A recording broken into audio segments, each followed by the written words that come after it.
Hoje, quando nós falamos que pessoas precisam de Deus e pessoas precisam de pessoas, tem um verbo muito importante dentro dessas duas frases, e o verbo é precisar. Precisar, ele denota urgência. Quando você precisa de algo, não significa assim que você pode esperar. Eu preciso, não é isso? Eu estou precisando. Passa para mim aí esse estrogonofe aí, porque eu estou precisando comer. Passa para mim, eu preciso. E eu não sei quantos já perceberam que muita gente diz que quer Deus. Eu quero Deus, daí vai na igreja um final de semana, daí falta 4. Por quê? Porque daí, melhorou, teve um louvor, uma palavra que fez um chamego lá, A pessoa, não, eu quero Deus. Daí passa mais um tempo, a coisa aperta, tem uma luta, a pessoa vai negar, eu quero Deus, eu quero Deus. Enquanto a gente está querendo Deus, é um tipo de relacionamento. Mas parece que a vida vai nos colocando numa situação onde a gente muda o querer para o precisar. E quando a gente faz uma oração dizendo, Deus, eu preciso de Ti, é diferente, não é diferente? Eu preciso, já denota uma carência de que se eu não sair daqui com a Tua presença, eu vou viver um problema. Lembra quando Moisés andava com o povo, e daí chega uma hora lá que Deus perde a paciência com o povo, e fala assim, Moisés, agora você pega esse teu povo aí e anda com ele, sozinho. Daí Moisés, ele tinha cada bate-papo com Deus que eu acho maravilhoso. Moisés, o relacionamento dele com Deus era único, Moisés vira para Deus e fala assim, meu povo, Esse povo não era teu? É a discussão, Daí Deus fala assim, bom, então faz o seguinte, já que você quer continuar com esse povo aí, que é rebelde, dura serviço, então eu vou mandar um anjo na frente. Lembra dessa passagem? Daí Moisés fala assim, de jeito nenhum, daí eu não vou, porque se o Senhor não for conosco... Gente, olha que lindo Deus tratando com Moisés, Deus já tinha tudo isso na cabeça, mas Ele queria que Moisés precisasse dele. Deus estava esperando uma oração de Moisés, meu Deus, eu preciso que o Senhor vá, não manda anjo não, é o Senhor. E daí Deus vai à frente, a coisa mais maravilhosa. Então precisar de Deus é diferente de querer a Deus. Eu peço a Deus que Ele sempre me mantenha carente dEle. Deus, eu preciso do Senhor, eu vou viver mais um dia, se eu não fizer devocional hoje, meu dia vai ser desconexo. A gente até vive o dia, mas quando a gente faz a devocional de manhã, lê o texto bíblico, essa semana, Juliana, eu não consigo sair do Gênesis, eu leio um capítulo por dia, daí eu fico ali no mesmo capítulo 3, 4 dias, e daí teve o capítulo que Abraão enterrou Sara, depois teve o capítulo que ele quase sacrificou Isaac, E eu fico vendo ali o momento que eles encontram com os hititas, Abraão encontra com os hititas, tem que enterrar o corpo de Sara, e daí tem uma briga ali, e daí o rei dos hititas fala assim, vocês habitam em tendas, e Deus, e Abraão era um homem muito rico, mas morava em tendas, imaginem, uma coisa mais simples que tinha. Então quando eu leio aquele texto bíblico ali, eu falo, puxa vida Deus, eu sou peregrino nesse mundo. Eu tenho uma casa, eu tenho um lar, mas se eu não tivesse, não tem problema, porque eu estou passando por esse mundo. Então parece que quando eu faço a devocional de manhã, me conecta o dia, me faz o dia ser mais diretivo, mais objetivo. E o meu desejo quando eu leio, faço a minha devocional de manhã, não é porque eu quero fazer, porque às vezes eu não quero, viu gente? Você também tem isso? Você acorda e fala assim, hoje eu vou só tomar meu café, vou ficar um pouquinho mais na cama e vamos embora. Tem dias que a gente não quer. Eu faço todo dia, gente. Não porque eu quero, mas porque eu preciso. Porque criou em mim Eu sempre lembro lá na metade, eu falo, hoje não fiz minha devocional. Por isso que eu não estou entendendo nada que está acontecendo. É espiritual. É ou não é, gente? Vocês sabem do que eu estou falando, E não é caixinha de promessa não, viu, gente? Que caixinha de promessa é um problema, que é só bênção, E a nossa vida tem bênção, mas tem as lutas também.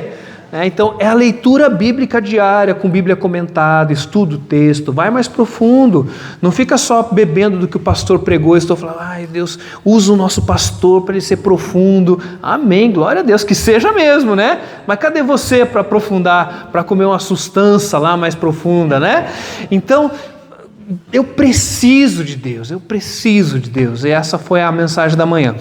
Mas agora à noite vem a segunda parte, eu queria que você abrisse a sua Bíblia no livro de Mateus, o Evangelho segundo escreveu Mateus, primeiro Evangelho, Provavelmente o primeiro escrito foi Marcos, tá bom? Ouvindo de Pedro as histórias de Jesus. O mesmo Marcos que tinha abandonado Paulo no seu começo de viagem missionária, né? Daí Barnabé pega João Marcos, cuida dele, Paulo chama ele de volta no final, fala assim, me chama João Marcos que ele me é útil. E daí depois desse investimento de Paulo na vida de João Marcos, Marcos escreve o primeiro evangelho, né? Ouvindo do que Pedro havia vivido com Jesus.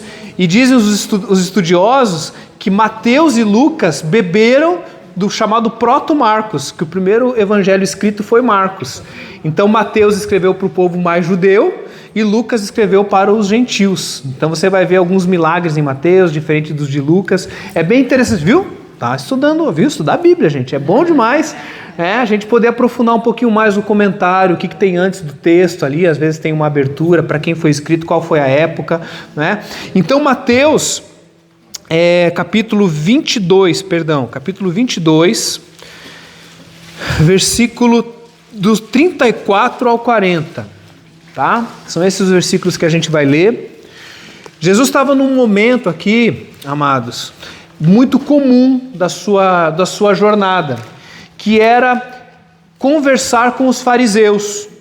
Jesus ele tinha discussões com fariseus, saduceus, com escribas. Os 3 anos e meio de ministério, Jesus estava acostumado com isso. E Jesus nem estava em crise com isso, sabia? Jesus não estava em crise em discutir com o fariseu. Por quê? Porque quando aparecia alguém que se dizia Messias lá na Palestina no primeiro século, lá dentro do Sinédrio era destacado um grupo de estudiosos da lei, a saber fariseus ou saduceus. Jesus era sempre os fariseus que estavam ali atrás dele. E eles iam para conversar com esse pretenso Messias para saber se ele era o Messias de verdade. Então quando Jesus começa a fazer seus milagres, que hoje de manhã eu falei que Jesus não faz milagres, mas Jesus faz sinais e maravilhas, né? Então Jesus, por exemplo, quando ele cura um cego de nascença, a Bíblia diz que a tradição dizia que só o Messias poderia curar um cego de nascença. Se esperava que fosse um milagre messiânico. Quando Jesus cura aquele cego de nascença, ele faz um barrinho no chão, né? Cospe no chão. Você fala assim, Jesus inventando moda, né? Só para ser diferente, instagramável, acho que era, né? Fosse aquela época, né? Nada disso, ele coloca ali e ele fala assim, agora você vai fazer o quê? Vai lavar lá no tanque de Siloé. E o tanque de Siloé tinha que passar pela frente do templo. E quem que estava na frente do templo? Os fariseus, os saduceus, os componentes do Sinédrio.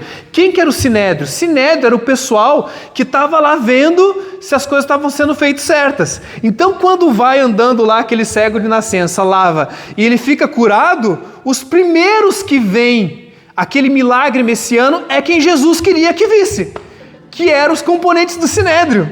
O problema é que era sábado, né? Daí complicou tudo. Daí Jesus arrumou para a cabeça. Tanto que quando vão perguntar para o cego, né? Porque o cego foi curado no sábado, podia dar problema. Daí fala assim, quem te curou? Ele falou, não sei, eu só sei que eu era cego. E agora, do tipo assim, ó, vai alguém lá. E os pais também fogem porque teve um problema lá. Mas Jesus fez tudo de caso pensado. Ele fazia um sinal para que as pessoas vissem que ele era o Messias.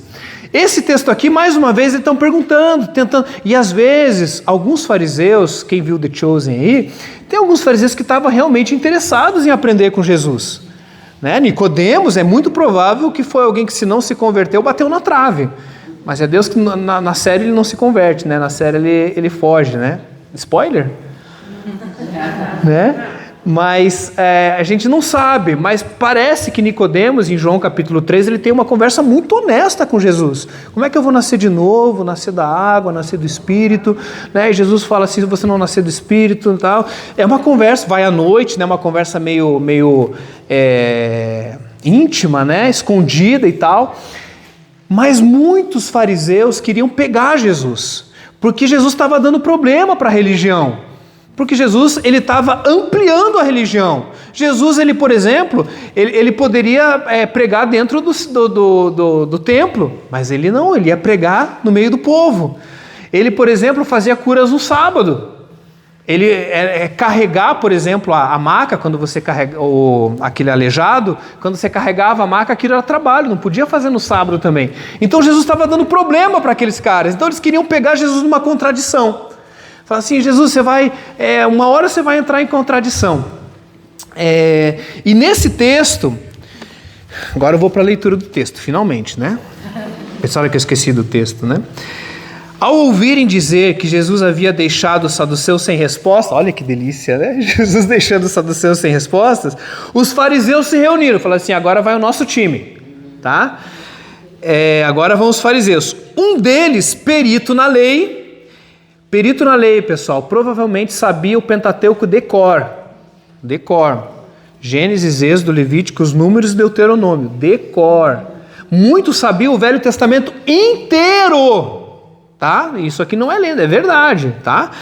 Ele era perito na lei, pôs à prova com esta pergunta. Aqui tinha que ter uma interpretação, né? Mestre, qual é o maior mandamento da lei? Eu fico imaginando Satanás falando, mestre, qual é o maior? Queria botar Jesus numa situação, porque Jesus se fala que é um, e o outro? E se fala o outro, e aquele outro? Então eles queriam colocar Jesus numa sinuca aqui, né? Respondeu Jesus. Agora as anteninhas ligadas, pessoal, porque Jesus vai falar. Ame o Senhor, o seu Deus, de todo o seu coração, de toda a sua alma e de todo o seu entendimento. Esse é o primeiro e o maior mandamento. Sabe onde é que está esse mandamento? Se você for ver Deuteronômio capítulo 4, você vai encontrar o chamado Shema. Shema, repita comigo, Shema. Deus já sabe falar hebraico, tá? Shema significa ouve, ó Israel, só o Senhor é Deus.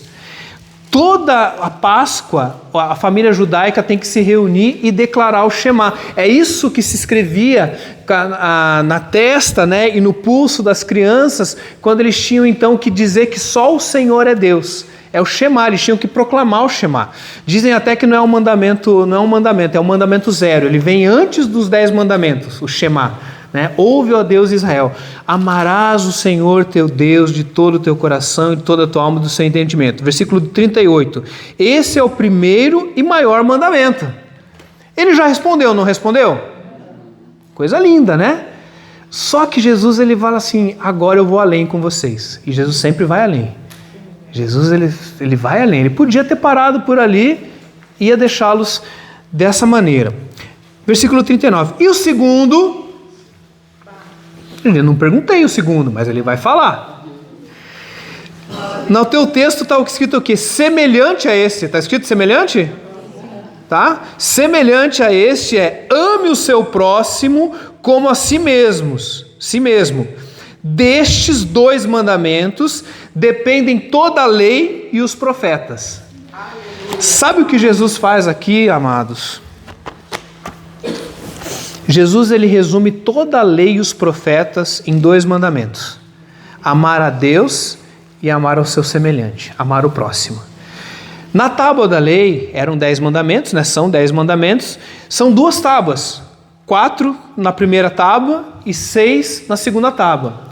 Os mandamentos da primeira tábua são os mandamentos verticais, né? Não farás para ti imagem de escultura, só adorarás ao Senhor teu Deus, não tomarás o nome de Deus em vão e guarda o dia de sábado para adorar. Esses 4, vertical. Os outros 6 mandamentos na segunda tábua são os horizontais. Não adulterarás, não matarás, não cobiçarás a mulher do teu próximo. Eu vou acabar, não furtarás, vou esquecer os outros aí, né? São 6, né? Honrar pai e mãe, o primeiro mandamento com promessa, né? A primeira tábua, Jesus resumiu dizendo: amarás o Senhor teu Deus de todo o teu coração. Primeira tábua. E a segunda tábua ele resumiu dizendo: amarás o teu próximo como a si mesmo. Você viu como Jesus ele pegou os saduceus? Ele já tinha dado uma nos saduceus, agora ele deu uma nos fariseus. Porque Jesus, além de ser alguém que é estudioso, Jesus estudava, viu, queridos? Com 12 anos lá, esqueceram ele, lá os pais esqueceram porque ele estava discutindo, né, em alto nível. Né? Então, Jesus era um estudioso. Jesus não era só alguém que andava com revelação de Deus. Ele estudava, ele conhecia. Então, Jesus ele dá uma resposta. Só que essa resposta, ela tem tem uma chave importante para a gente entender aqui. Porque é mais do que informação. Jesus está nos desafiando a viver um tipo de espiritualidade diferente de toda e outra qualquer. No Velho Testamento, amar a Deus, obedecer os mandamentos, para você amar, você tem que obedecer. Esse era o sinal, né? Aquele que me ama é aquele que cumpre os meus mandamentos. O próprio Jesus diz isso, porque essa é a tradição judaica. Fé para o judeu não é acreditar. Sabia disso? O judeu que tem fé não é aquele que acredita. O judeu que tem fé é aquele que pratica. Na cabeça do judeu, ele não é assim, eu creio. Não adianta você crer. Para o judeu, fé é praticar, é obedecer. Essa é a cabeça judaica, tá? A gente que é teórico, né? Eu tenho fé. Não, fé é fazer. Eu ando, eu caminho. Quando Jesus fala isso, né? Amarás o Senhor teu Deus, obedeceu, os fariseus podiam dizer, ok, está respondido, deu uma resposta aí e tal.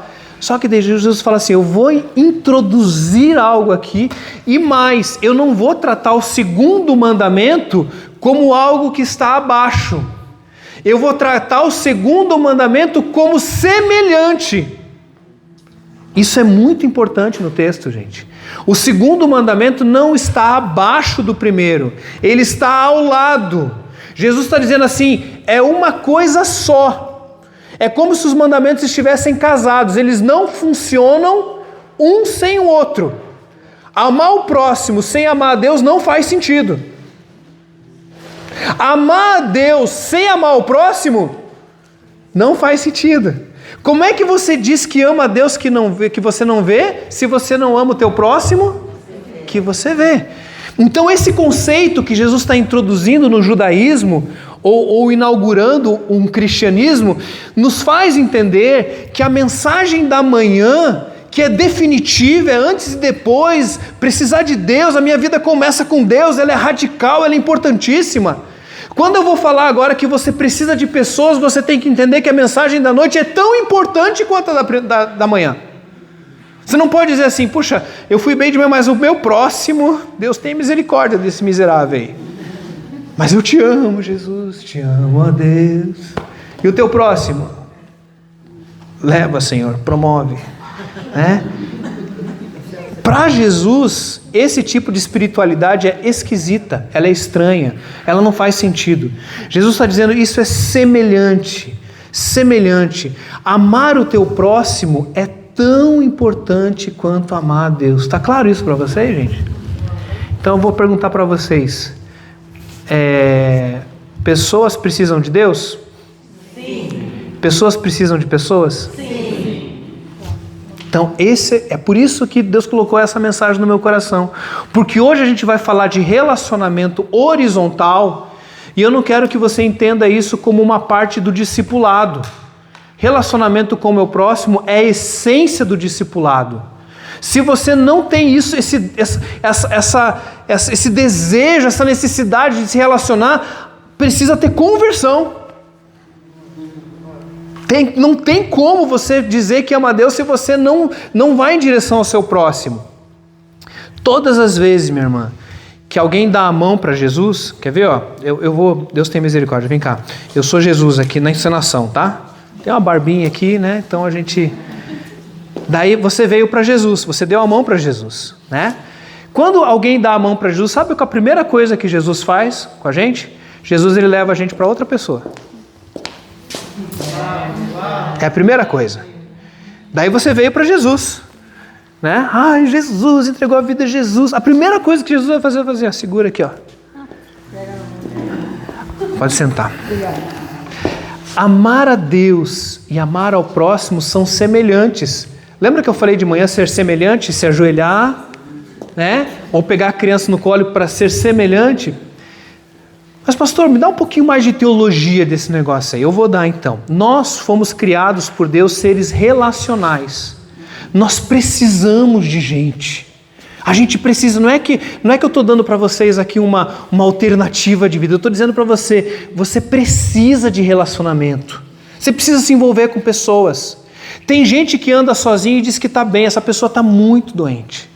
Quem anda sozinho, quem está andando sozinho e fala assim, eu não estou bem, é isso aí. Mas quem anda sozinho e fala eu me basto, esse está muito doente, porque ele pensa que está bem. Mas a teologia disso é o seguinte: quando Deus criou Adão, ele criou de um jeito muito interessante. Lembra que eu falei que não tem nada, tudo que está na Bíblia tem um porquê de estar lá. Quando Deus cria, ele vai criando os pares dos animais, né? O leão e a leoa, o elefante e a eloá, é isso? Ah, eu estudei, né? Vai fazendo os parzinhos até a hora em que ele cria Adão. Ele fala assim: olha, Adão, sabe quem que era o par de Adão antes dele criar Eva? Quem era? Era Deus. Olha que coisa linda, todo final de tarde, Deus ia lá e conversava com Adão. Fala para mim, não é uma coisa maravilhosa? É maravilhoso, gente. Pessoas precisam de Deus. Adão precisava de Deus. Só que no Gênesis vai falando, viu Deus que era bom, viu Deus que era bom, e viu Deus que era bom, e viu quando fez o homem, viu Deus que era muito bom. Só que tem a primeira vez que aparece na Bíblia quando algo não está bom. E sabe de uma coisa? É Deus que fala que não está bom e é algo que Ele mesmo fez. Ué, tá andando Adão olha para cima e vê Deus e fala: Deus me criou, né? Adão olha para baixo e vê os animais e ele fala assim: que maravilha, e eu que tenho que dominar esses animais, porque foi a ordem de Deus. Denomine, dá nome, domine, quem dá nome domina. Então ele estava na missão, ele tinha Deus todo dia e ele estava lá. Mas Adão estava andando e ele estava então triste porque não encontrava alguém que lhe fosse semelhante. Ele olhava para baixo e via os animais, olhava para cima e via Deus, ele olhava para o lado e não via nada. E daí Deus, que fez todo esse negócio, fala assim: não é bom que o homem esteja só. E daí você já viu esse versículo para casamento? Esse versículo não é sobre casamento. Pode aplicar? Pode aplicar. Mas está falando de humanidade. Deus, antes de suprir uma necessidade humana, Ele faz o ser humano sentir o desejo. Ele fala: eu preciso de um semelhante. Você já ligou para alguém que está no hospital, internado, de madrugada, assim, ou à noite, e fala assim: e aí, fulano de tal, como é que tá aí, tudo bem? Ah, tudo bem. E aí, quem que tá aí com você? Tô aqui, eu e Deus. Eu e Deus significa uma pessoa sozinha. Queridos, pensa bem nisso, quando você for fazer uma visita e a pessoa é crente, está lá com Deus. Não, faz visita, vai lá, porque Deus, quando olhou para Adão e o viu ali, Ele falou assim: não é bom. A palavra bom, gente, cuidado que no hebraico, às vezes a gente acha que Deus fez uma coisa imperfeita. Deus não faz nada imperfeito, mas o bom é assim, está pronto, está completo, é isso que Deus fala. Ele faz o primeiro dia, quando Ele termina, Ele fala: é bom, tipo, basta. Era isso que era para fazer. No segundo dia, era isso que era para fazer. Então Ele vai completando. Quando Ele cria o Adão, Ele diz assim: não está pronto ainda. A mulherada está se achando agora, né? Não está pronto ainda. Está quase pronto, mas não está pronto ainda. Por quê? Porque Deus, Ele cria-nos com uma necessidade existencial de relacionamento, né? O pastor que eu citei hoje de manhã, aquele que falou lá da Haja Cruz, antes do Haja Luz, é um dos caras que eu mais aprendi, né? Ele diz assim, que Deus, para criar um ser semelhante a Ele, precisava criar uma comunidade.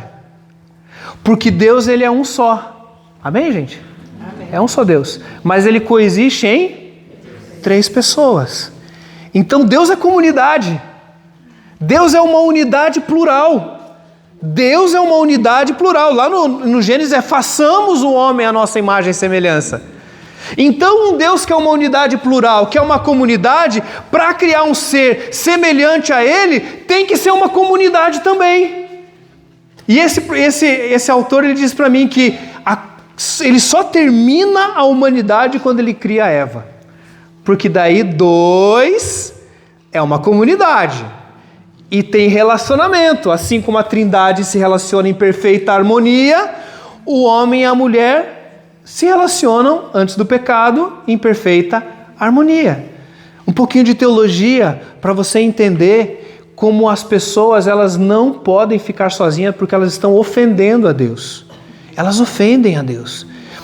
E quando você diz isso, que você fala assim, eu me basto sozinho porque a vida foi muito cruel comigo, eu preciso dizer para você que eu entendo circunstâncias assim.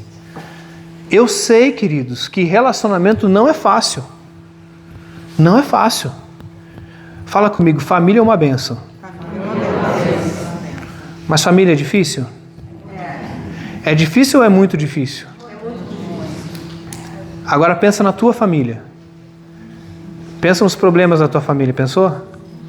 Agora fala comigo, família é uma bênção. É uma bênção, gente. É uma bênção. Mas não significa que é fácil. Então Deus nos criou para relacionamento. Jesus está dizendo, olha, você precisa de relacionamento. Ele pega na nossa mão e fala assim, agora que você encontrou a Deus, agora você vai poder encontrar o teu próximo para viver uma espiritualidade cristã que seja sadia, que seja completa. Daí a gente faz um retiro como esse. Eu estava conversando com o Juliano, que o pessoal naqueles grupos que a gente fez ali de conversa, né, de roda de conversa, a gente começa a escutar algumas histórias.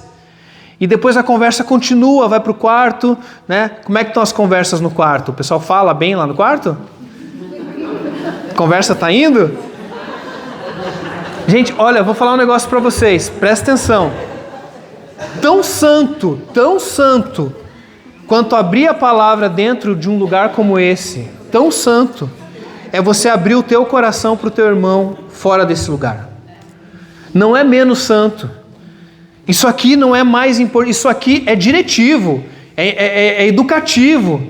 Mas se você acha que a conversa que você tem no quarto não é tão espiritual quanto esse momento de adoração, você não está entendendo o que é espiritualidade cristã. Deus ele colocou a gente para a gente andar junto uns com os outros. E daí metáfora é o que não falta. A gente podia falar do exército, da família, do corpo, de Romanos capítulo 12. Eu lembro de um pastor que me batizou. Esse ano eu faço 39 anos de batismo, né? Ano que vem eu faço 40 anos de batismo. O pastor João Manuel Previtali, nunca me esqueço do homem. E ele fez uma ilustração sobre a importância do corpo, que o nariz, ele cansou de segurar os óculos para os olhos. Ele achou os óculos folgados. Eu fico aqui carregando esses óculos aí, e eu fico a vida inteira carregando para você, olhos. Eu não vou carregar mais. E daí parou de carregar. E eu me lembro, eu acho que eu tinha uns 6 anos de idade, tem muito tempo. E ele assim falando que o cara não conseguiu enxergar mais, ele encontrou a parede, a primeira coisa que ele bateu foi o nariz. E eu falei assim, gente, com 6 anos eu aprendi essa lição, de que às vezes eu estou segurando a vida do meu irmão, porque eu o amo, porque Jesus mandou eu amar, de maneira desprendida, o mais desprendido possível, mas quando eu amo o meu irmão, o maior beneficiado sou eu mesmo, porque a gente cria vínculos de amor, de afetos. Eu faço parte de uma igreja, né, acho que 40%, 50%, talvez um pouco mais, da Monte Serra, onde relacionamento é algo que a gente leva muito a sério. A gente vai ter amanhã 2 cultos pela manhã, às 8h30 e às 11h. Era para ser às 9h e às 11h, mas a gente puxou para 8h30 para a gente poder ter mais tempo entre um culto e outro, para ter relacionamento, para o pessoal ir lá para o café, porque senão fica aquela coisa, ouvimos uma palavra, foi mesmo, eu entro no carro e vou embora para casa. Não, vai tomar um café, vai conversar com alguém, né? Eu não vou entrar na polêmica do jogo, tá bom? Porque eu vi que a internet, gente, virou um ambiente tóxico. Em vez da gente abençoar as decisões das igrejas, decidimos que vai ter culto. Amém, glória a Deus, faz o culto lá. Decidimos que vamos mudar o horário do culto, como a nossa igreja. Amém, glória a Deus. Não fica julgando, o pessoal que já quer, né? Então não vou entrar nessa polêmica. Mas amados, um jogo do Brasil, em que você vai com a camisa do Brasil, né? E você está com os teus irmãos, está com a tua família, está vivendo um ambiente, aquilo é culto, amados. Porque, meus irmãos, Jesus ele veio para ampliar o conceito de culto. Para o judeu, o culto era sábado, Torá, sacerdote e templo. Sábado, Torá, sacerdote e templo. Essas 4 coisas tinha que ter, senão não tem culto para o judeu. Sábado, acabou, não tem mais sábado, é todo dia. E não é domingo também não, viu, gente? Nós não somos adventistas do primeiro dia, tá? A gente cultua a Deus todo dia. Funciona domingo por causa do calendário, mas se tiver que ser na segunda, interessa, porque Jesus acabou com essa história. Sábado, templo, Jesus falou assim, não tem mais templo, gente, você é o templo do Espírito Santo. É em cima de, um parque, é em Samaria, é um espírito em verdade. Jesus acabou com isso. Sacerdote, acabou essa história de sacerdote, gente. Somos um reino de sacerdotes. 1 Pedro capítulo 2. Todos nós somos sacerdotes, amém, queridos? Todos nós, olha, sacerdócio real, nação santa, povo escolhido, né? Esses somos nós. Nós temos pastores, líderes que são funcionais, mas aquele que leva os nossos pecados a Deus é Jesus, e eu não preciso confessar para ter perdão com ninguém. Eu confesso para ter cura. Mas o perdão eu posso falar direto, não precisa de sacerdote não, gente, tá? E a Torá, né? Então, também não é mais a lei, né? A lei é um esboço da graça de Deus, mas Jesus falou assim, eu estou cumprindo a lei, pessoal. Agora não é mais a lei, agora é Jesus. Nossa lei é Jesus, é a graça de Jesus, tá? Então Jesus ele amplia isso, mas, queridos, como a gente gosta de sacralizar de novo algumas coisas. E Jesus ele está dizendo, olha, amados, no dia em que a gente aprender que vida com Deus, ela começa de verdade das portas para fora dessas reuniões, a nossa vida muda para nunca mais voltar a ser a mesma. Amém. Quando você conversa com o teu filho, aquele momento é um momento de ministração sagrado, santificado. Quando você senta do lado de alguém, quando você entra num Uber, né? Você entrou no Uber, estava falando da mãe do Tércio, né, a irmã Maria de Jesus, né? Você anda eu morei com ela 3 meses, depois eu conto essa história para vocês, mas eu pegava muito Uber com ela, ficava 7, 8 minutos, ela falava de Jesus, fazia apelo, se bobear, assim, o pessoal da Vivo ia trocar lá os cabos lá da Vivo, chegava na sala, estava tudo ajoelhado, orando, entregando a vida a Jesus. 7 minutos. Porque não ia carregar para o prédio da igreja. Não ia carregar, não, é ali mesmo, gente, é a presença do Espírito Santo. Só que quando a gente é desafiado a ter uma vida piedosa com Deus, a gente fala assim, legal, Deus é joia, mas o meu próximo, aí complica. Porque o Novo Testamento, ele é cheio de umas 70 vezes aparece na NVI a expressão uns aos outros. Repita comigo, uns aos outros. Uns aos... Sabe o que é uns aos outros, gente? Uns aos outros são os mandamentos de mutualidade. São aqueles mandamentos que você não dedica a Deus, você dedica ao teu próximo. E a gente está aprendendo aqui que quando a gente dedica ao próximo, a gente está fazendo a Deus, né? Então quando a gente fala, quando Paulo, por exemplo, fala assim, olha, não se mordam, suportem uns aos outros em amor. O que Paulo está dizendo é o seguinte, você vai ter que se humilhar diante do teu próximo. E Jesus ele fala assim, aos últimos, quem quiser que seja o primeiro vai ter que ser o último. E a gente começa a olhar para o nosso próximo como o alvo do nosso amor e com a necessidade da gente dizer assim, eu vou ter que conviver com você o resto da minha vida e o resto da eternidade. Eu quero entrar num tema aqui, eu estava orando hoje à tarde, pedindo, Deus, eu vou falar sobre relacionamento, e para falar de relacionamento daria para falar, sei lá, uma semana sobre relacionamento. Eu tenho que escolher um caminho, né? Tem que escolher um caminho para falar. E o que ficou muito forte no meu coração hoje à tarde para escolher esse caminho de conversar com vocês é perdão. É falar sobre perdão. Porque perdão talvez seja uma das 3 coisas mais difíceis que tentamos fazer na vida. Perdoar. E perdoar, gente, eu estou falando assim, claro que quando a pessoa fecha você no trânsito, você tem que perdoar. Claro que quando teu filho atrasa e você chega atrasado no teu trabalho porque teu filho te atrasou, você tem que perdoar o teu filho. Tudo isso é perdão. Mas eu estou falando de uma categoria de perdão, obrigado, Cris, de categoria de perdão que eu acho que eu imagino que você sabe do que eu estou falando. Do nível de traição, do nível de esquecimento, do nível de deixar você de lado, do nível de você não ser mais importante para alguém. Porque talvez pior do que tratar você mal é tratar você como se você não existisse. E você lembra que eu falei que família é uma bênção? Mas você sabia que pessoas, elas têm o potencial de nos dar as maiores alegrias? Pessoas e famílias são capazes de dar as maiores alegrias. As maiores. Talvez se você falar o top 5 das maiores alegrias, você está falando de gente. De filho que nasceu, filho que se formou, né? Mas se você pensar as 5 maiores dores que você teve na sua vida, você não vai falar do governo, você não vai falar da guerra, você vai falar de pessoas e provavelmente você vai falar de família. E talvez você vai falar de uma palavrinha chamada perdão. Quando a gente entrega a vida para Jesus, lembra que a primeira coisa que ele faz é nos levar ao próximo? Eu acho que talvez o que Jesus faz quando a gente entrega a vida para Jesus, vai lá no apelo, né? Jesus devia falar, você tem certeza que você vem mesmo? Não é a música só, porque eu vou te levar para... Eu não vou te levar para... Eu vou te levar para aquele próximo. Porque a primeira lição de todo discipulado com Deus é que nós vamos ter que perdoar todas as pessoas que passam pela nossa vida. E aqui, queridos, a Bíblia ela não está dizendo que o perdão é uma opção. Perdão é uma ordem. Perdoar as pessoas que passaram pela nossa vida e que nos magoaram, e muitas vezes profundamente.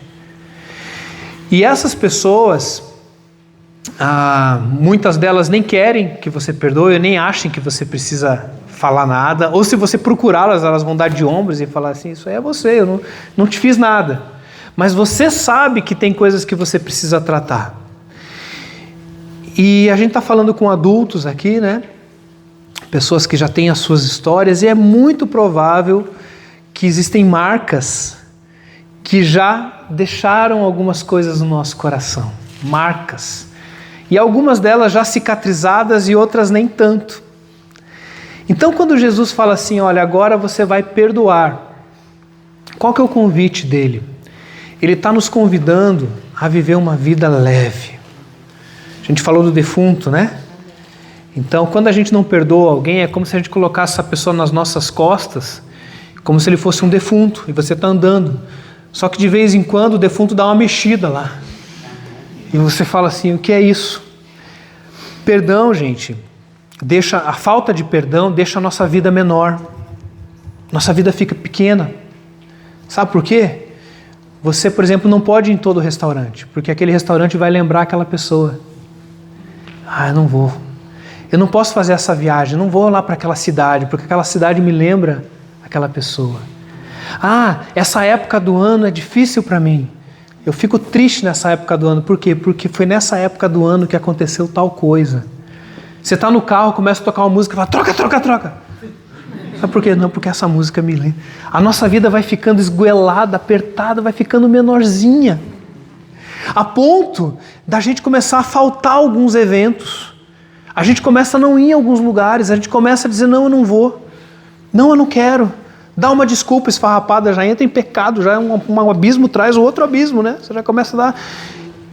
Vamos ser sinceros, gente, momento sincericídio aqui?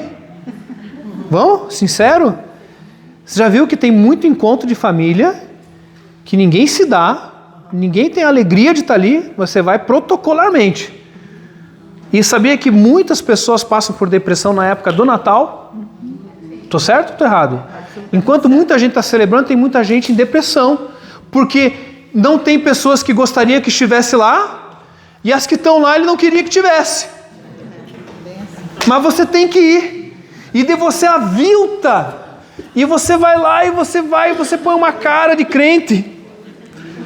Ou você põe um sorriso, mas você na verdade quer esgoelar. E, irmãos, deixa eu dizer um negócio para vocês. Que bom que você se incomoda.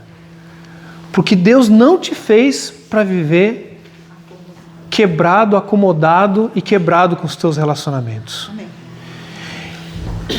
Quando eu falo de perdão, tem gente que já se ajeita na cadeira, porque realmente é uma das 3 coisas mais difíceis de fazer na vida.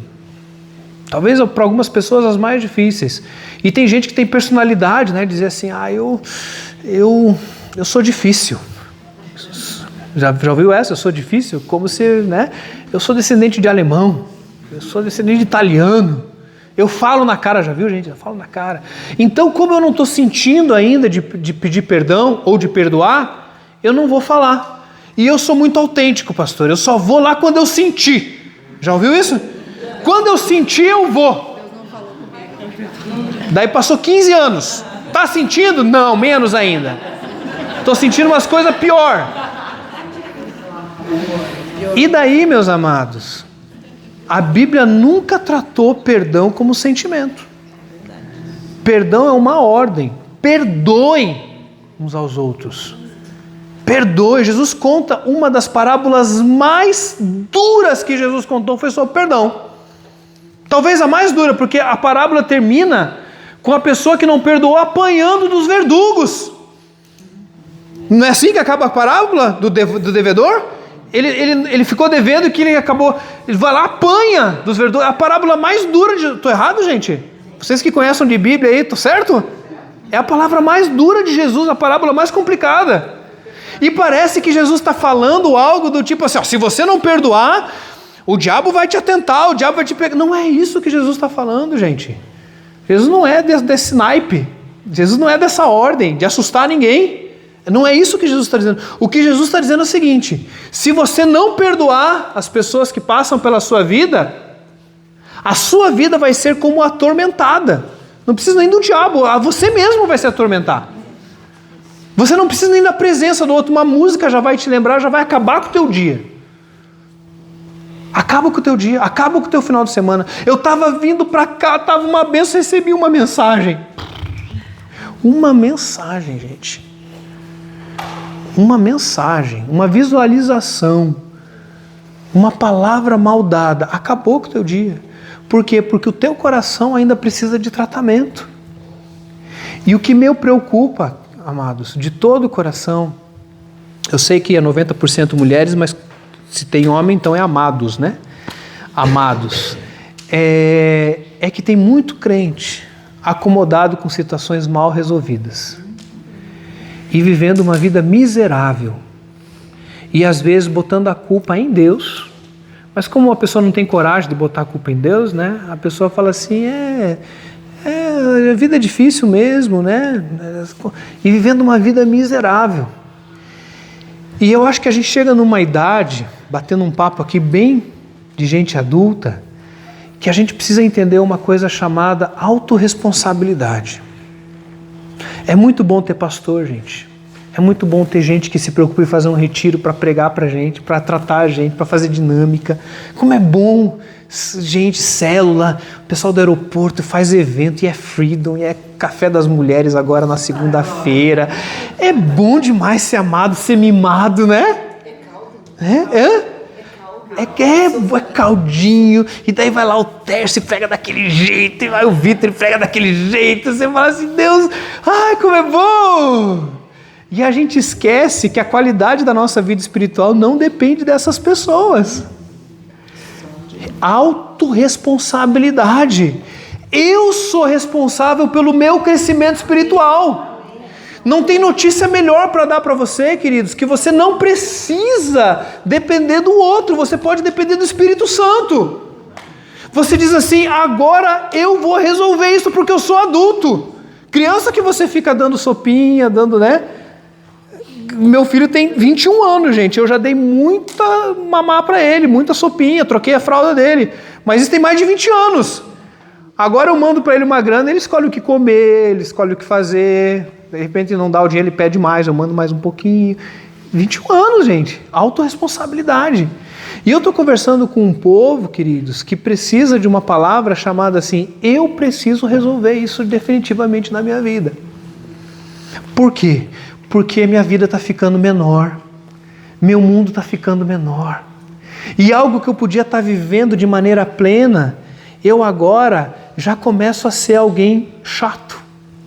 Eu já virei alguém que as pessoas chamam de chato, de chata. Estou tocando numa ferida aí, pessoal? Você sabia que cada grupo de 5 pessoas tem pelo menos um chato? Pode ser, Você sabia? Se você está num grupo de 5, você contou lá, não tem nenhum, talvez.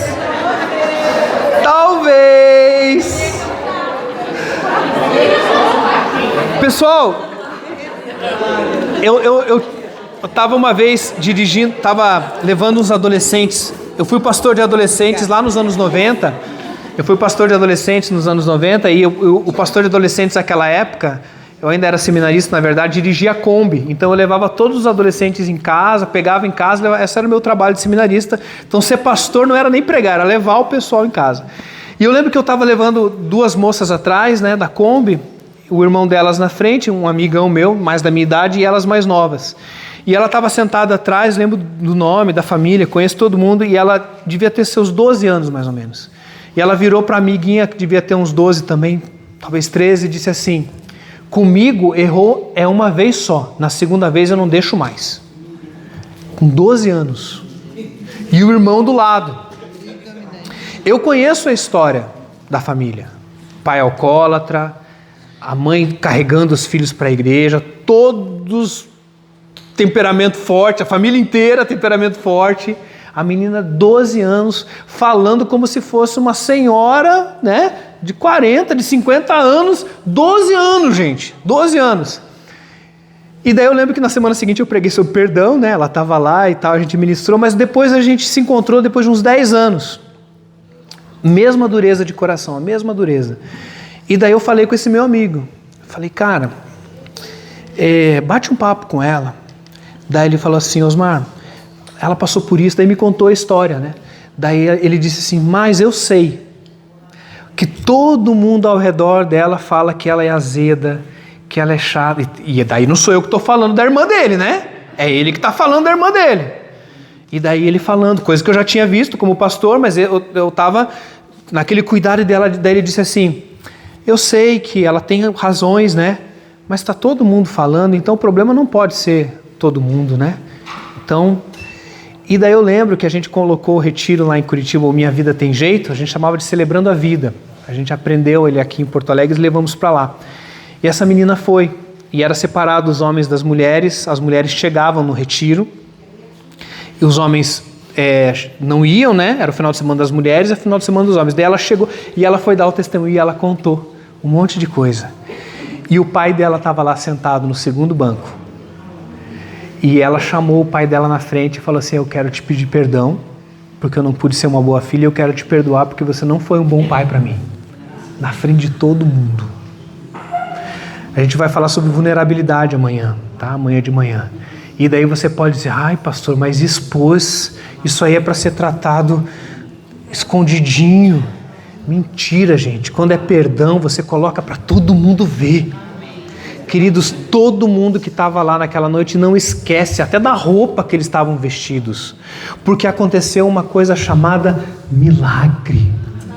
Irmãos, perdão não é algo que você consegue fazer com a tua força, porque você só consegue perdoar alguém de verdade quando você entende o tamanho do perdão que você recebeu. Pensa comigo, gente, repita comigo: perdão é sair perdendo. Perdão é aprender a sair perdendo. Você quer perdoar alguém? Se prepare para perder. Porque se você não estiver disposto a perder, e aí a gente vai olhar para Jesus. Jesus perdeu tudo para poder nos perdoar, sim ou não? Ele entregou tudo. Ele entregou tudo. João capítulo 13 começa aquela quinta-feira à noite, que vai acabar na crucificação dele, naquela madrugada que ele passa ali, mas começa João 13 quando eles entram numa sala e tem uma bacia e tem uma toalha, e o servo, o escravo que era para fazer aquele trabalho faltou naquele dia, e eles lá com o pé todo sujo, esgoto a céu aberto, Pedro, pé de Judas, gente, devia ser uma coisa horrorosa. E estava lá Jesus, todo mundo passou, viu que o servo faltou e foi sentar. Jesus voltou, pegou, e ali ele começou a abrir mão.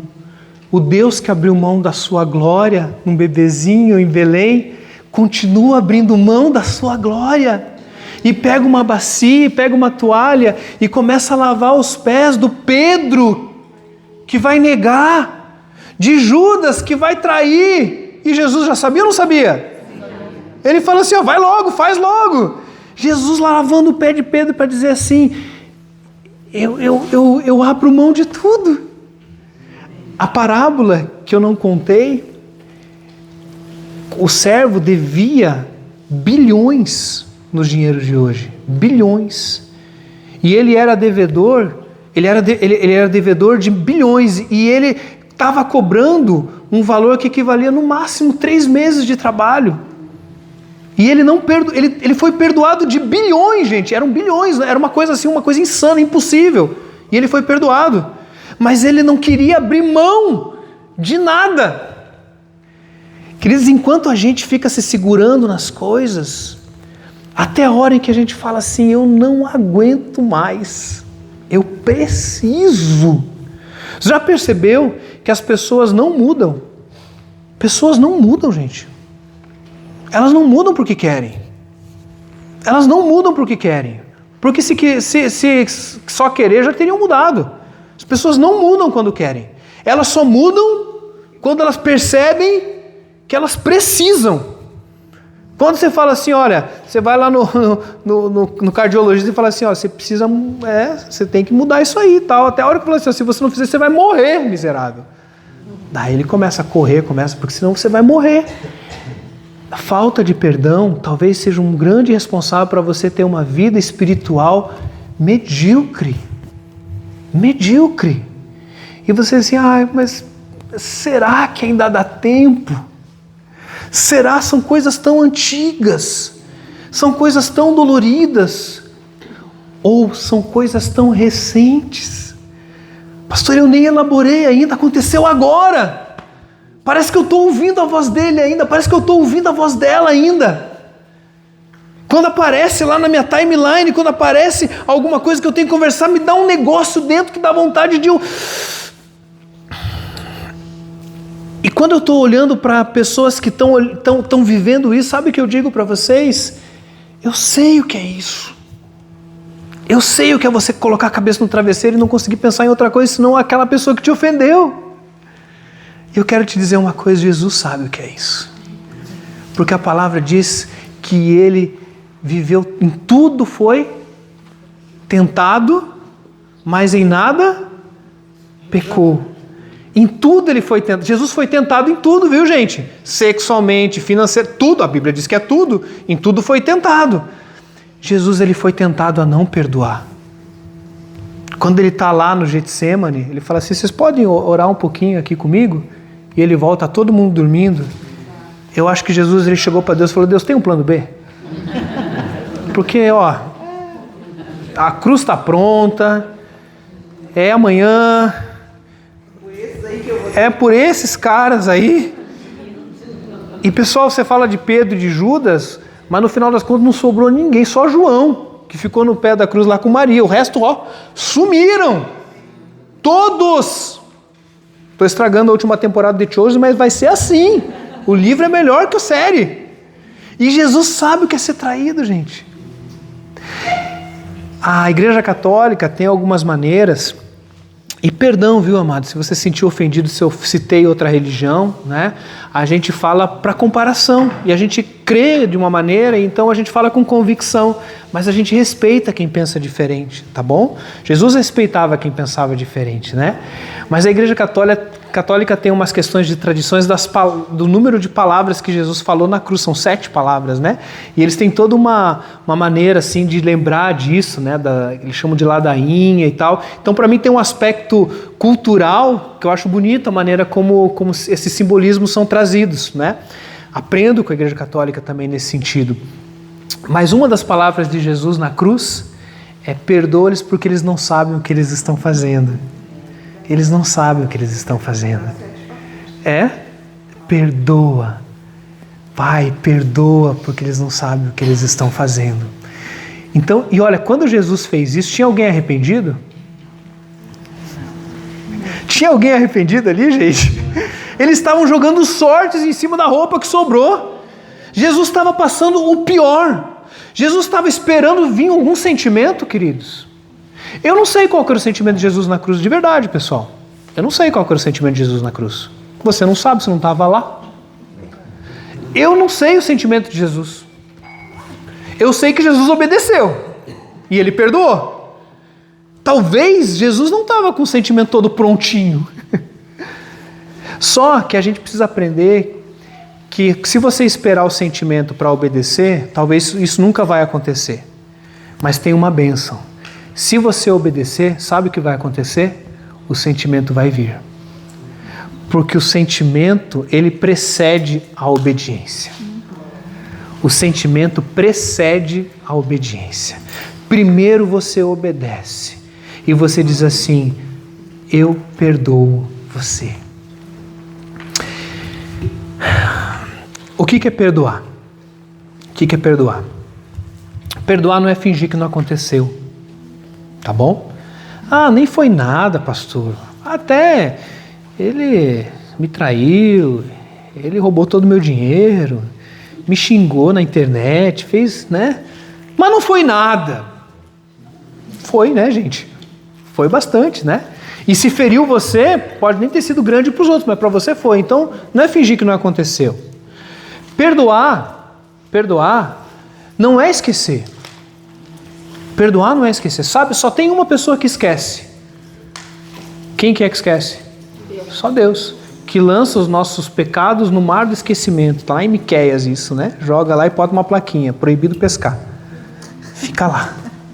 Tanto que se tentar pedir perdão de algo que você já pediu perdão ontem, Deus vai falar o quê? Não sei do que você está falando. Porque ele se esquece de fato. Nós não fomos abençoados com esse dom do esquecimento. A gente lembra. E se bobear, a gente lembra a hora, o local, o que falou, a roupa que estava, a entonação da voz. A gente lembra de tudo, pessoal. Então a gente não pode achar que a gente um dia vai esquecer. Perdoar, gente, perdoar é você tratar a pessoa como se ela não tivesse feito o que ela fez. Isso é perdoar. Deixa eu pegar aqui o Juliano. Não, Vili. Não, cadê o Vili? Eu vi um chapéu. Vili, você está aqui. Fica aí mesmo, Vili. Eu vou atrás de você. Vili, você me emprestou R$1.000. Dinheiro que a gente nem tem, mas pegou um empréstimo e me fez R$1.000 de empréstimo. Falou assim, pastor, você me paga mês que vem? Eu falei assim, mês que vem eu te pago e tal. Só que chega mês que vem, não entrou um dinheiro que eu pensava, tal, gastei. Falei, Vili, não deu para te pagar. Me dá mais um mês? Vili, claro, pastor, mais um mês aí, tô de boas, né? Sem juros, nada, né?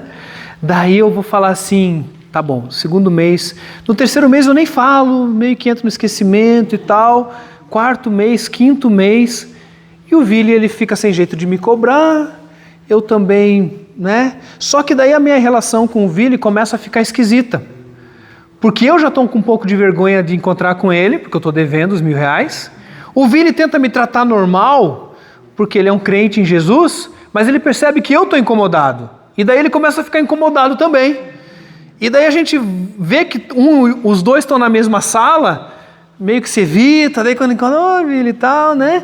Não sabe se toca no assunto, se não toca. Daí o Vili, como ele é um homem de Deus, ele vai dizer, sabe uma coisa? O Osmar é mais importante do que esses R$1.000. Eu amo o Osmar mais do que os meus R$1.000. E eu falei para vocês que perdoar é sair? Perdendo. Então, o Vili, ele fala assim, esses R$1.000 não vai ser caro quanto a minha paz com relação a você, pastor. Tá perdoado. Oh, aleluia, né? Então, sério mesmo, Vili? O Vili me perdoou. Daí eu vou para casa todo feliz e falo, puxa, o Vili me perdoou, né? Que bênção. A princípio... É interessante, eu perdi um amigo muito especial porque emprestei dinheiro e não devolveu.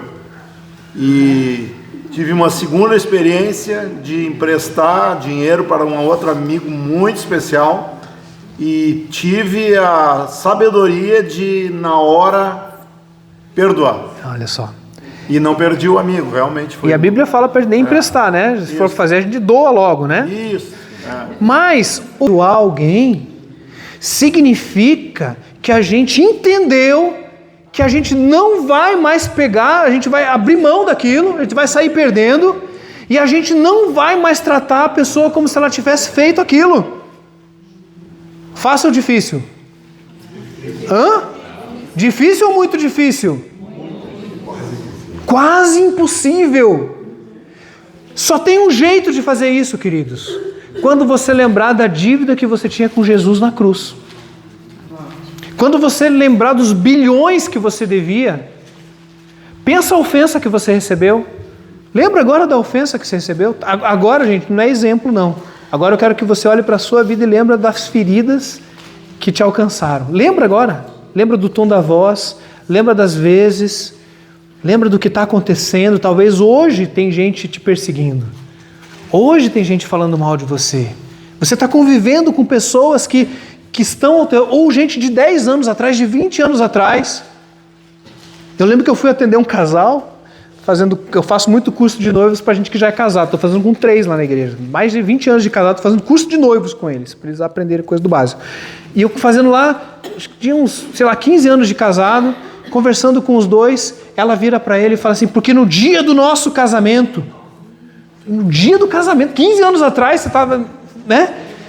Então, agora eu quero que você lembre de coisas que você está lembrando, pensando agora. Dói, né, gente? Talvez nem seja o momento mais legal do acampamento. Ficar lembrando de agenda negativa. Agora eu quero dizer algo para você. Deus quer te dar um presente hoje. Deus quer te dar um presente hoje. Deus quer te dar a graça, o dom e o milagre de você olhar agora para essa pessoa, para essas pessoas e dizer, Deus, eu decido perdoá-los. Não estou sentindo nada, não está tocando música, é a palavra de Deus dizendo assim, pessoas precisam de Deus e pessoas precisam de pessoas. Deixa eu dizer uma coisa importante para vocês. Às vezes a gente perdoa, mas não significa que a gente vai continuar andando juntinhos. A nossa relação muda. A gente vai continuar orando uns pelos outros, respeitando, mas a gente não precisa necessariamente conviver da mesma maneira como era antes. Amém, queridos? Estamos libertos disso? Tá? Tem coisa que dá para você voltar lá como era antes. Eu lembro de um casal que o cara traiu ela foi embora e tal, e ela casou com outro cara, e esse cara foi no Minha Vida Tem Jeito, e ele entendeu que a culpa foi dele, e ele queria voltar para a esposa que já tinha casado com outro. E eu tive que correr, ela falou, para Nilson, você só volta até onde dá. Deus já entendeu o teu coração, tá beleza, para aqui. Agora ela já deixa ela toca a vida, pede perdão a ela, toca. Inclusive, talvez nem vale a pena você nem ir lá falar. Fala com Deus, porque tem reparação que você faz que piora a situação. Amém, gente? Vocês estão entendendo? Se não dá, se já morreu, você não precisa orar para a pessoa. Você já morreu. Não fala com o morto, a Bíblia não permite. Mas fala com Deus. Fala, Deus, o Senhor sabe que se a pessoa estivesse aqui, eu ia lá agora. Se a pessoa tem um WhatsApp, hoje à noite eu mando um WhatsApp para a pessoa. 4, 5 linhas. Olha, Deus falou hoje no meu coração e eu quero ter uma vida abundante, eu preciso de Deus, eu quero estar vivendo bem, eu quero te perdoar em nome de Jesus, que você siga a sua vida, estou orando por você, Deus é bom. Amém.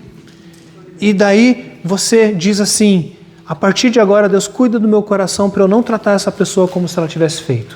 Porque ela vai, talvez, te continuar tratando mal, mas você diz assim, eu já perdoei e eu não vou mais te tratar dessa maneira.